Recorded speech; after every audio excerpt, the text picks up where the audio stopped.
Assalamualaikum warahmatullahi wabarakatuh. Perkenalkan, nama saya Intan Salsabila dengan NIM 238110583 dari kelas 5C Tadris Matematika UIN Cyber Syahrul-Jati Cirebon. Di sini saya akan menerangkan resume dari webinar internasional benchmark untuk tugas teori peluang. Nah, yang pertama, webinar ini bersifat internasional 4 hari yang bertajuk Publish Scopus dengan AI dan Big Data menghadirkan sebuah visi transformatif dalam dunia penelitian. Nah, bertujuan untuk apa? Untuk membekali mahasiswa pasca sarjana atau kita sebagai sarjana dengan strategi unggul dalam penulisan tugas akhir. Contohnya itu skripsi, tesis, dan disertasi, dan artikel empiris. Nah, dengan akselerasi yang didorong oleh teknologi, materi ini secara keseluruhan menekankan bahwa apa? Bahwa AI dan Big Data itu telah hadir sebagai enablers yang mengatasi tantangan ekosistem penelitian saat ini, yaitu peningkatan volume publikasi ilmiah dan tuntutan akan hasil riset yang lebih cepat dan presisi. Oke, yang pertama yang akan kita bahas adalah paradigma baru riset atau integrasi AI dan Big Data. Nah, menurut Profesor Dr. Muhammad Nuryanto Al-Arif menguraikan bahwa AI dan Big Data ini memungkinkan peneliti mencapai efisiensi. Nah, efisiensinya ini objektivitas yang lebih tinggi dan kemampuan untuk memproses data berskala yang sangat besar. Kunci dari keberhasilan ini adalah kemampuan peneliti untuk beralih dari pertanyaan riset tradisional ke pertanyaan yang lebih all-friendly dan berbasis data. Jadi pertanyaan-pertanyaannya itu udah dikembangkan sesuai dengan kemajuan teknologi gitu, teman. Nah, di sini juga ada pemanfaatan data science dan big data oleh Profesor Rezky Eko Caraka PhD dan Profesor Rezi. Nah, menurut Profesor Rezi Eko Caraka berfokus pada aplikasi praktis Big Data dan Data Science untuk penelitian empiris. Nah, materi ini menekankan pentingnya apa? Pentingnya teknik text mining dan data mining sebagai fondasi analisis. Nah, jadi di sini ada beberapa materi menurut Profesor Rezi. Yang pertama ini adalah analisis sentimen sebagai studi kasus.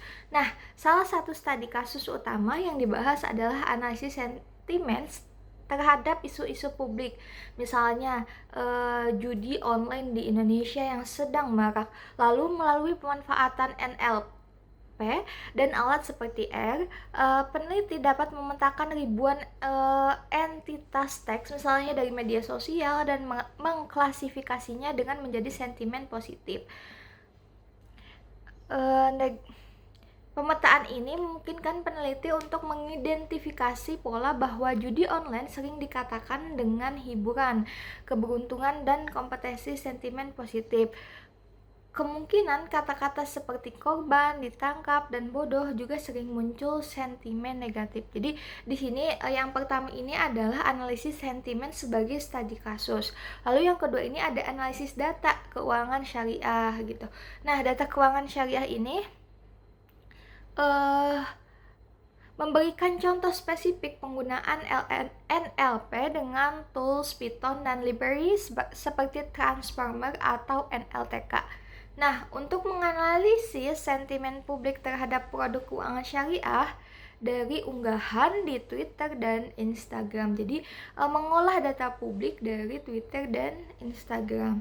Lalu ada batasan peran manusia.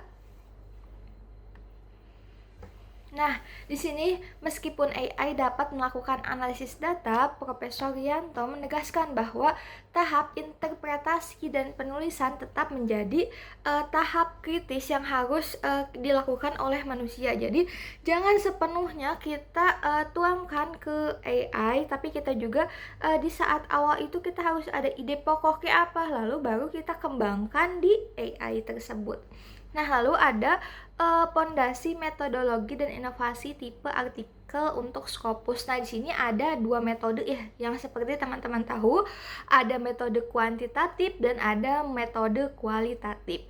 Nah, kalau misalnya kuantitatif ini apa sih metodenya? Nah, berlandasan filsafat positisme empiris yang bertujuan untuk menguji hipotesis dengan analisis statistik. Jadi biasanya kalau kuantitatif ini ada data dan ada angka gitu. Kalau misalnya metode kualitatif ini berlandasan filsafat fenomenologi, bertujuan untuk mendeskripsikan, menemukan, mengkonstruksi dan memahami makna suatu fenomena. Jadi kalau misalnya kualitatif itu perbanyak daftar pustaka agar apa? Agar yang kita tulis itu semakin kuat, referensinya gitu. Ini dari mananya gitu.